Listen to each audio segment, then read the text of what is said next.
اصلا من در این مورد چند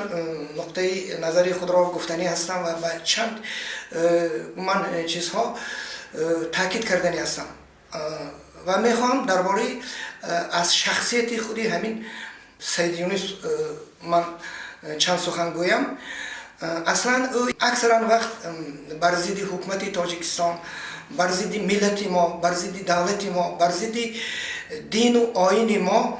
سخن میگوید در نوشته های خود، در صحبت های اینترنتی خود.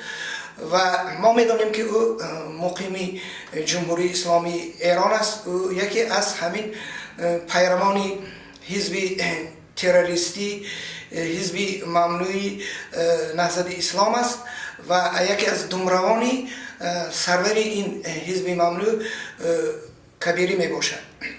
و واقعا این گونه شخصان هر زمان باید از خود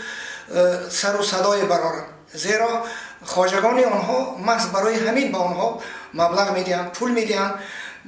برای آنها در همونجا مقیمی استادن، مبلغ گرفتن، تامین خودشان باید البته دستور خواجگان خود را اجرا کنند. و درباره سید یونس در روزنامه های ولایتی جمهوری ما چندین مقاله های به چاپ رسیده بودند و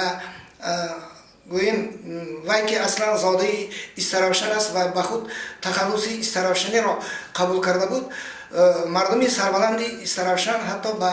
سفارت جمهوری اسلامی ایران مراجعت کرده بودند در روزنامه ها که باید سید یونس از این گوییم همین تخلصی که به خود قبول کرده است باید دست کشد، چون که او با این رفتار و کردار خود مردم استرابشن را گوییم به یک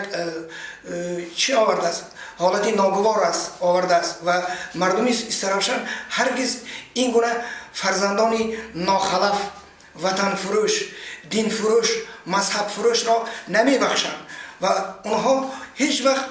این گونه نفران حقوق معنوی ندارند که از نام مردمی یک گوییم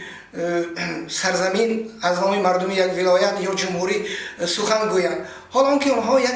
شخصیت های ناچیز، چیزی که من گفتم فروخته شده هستند.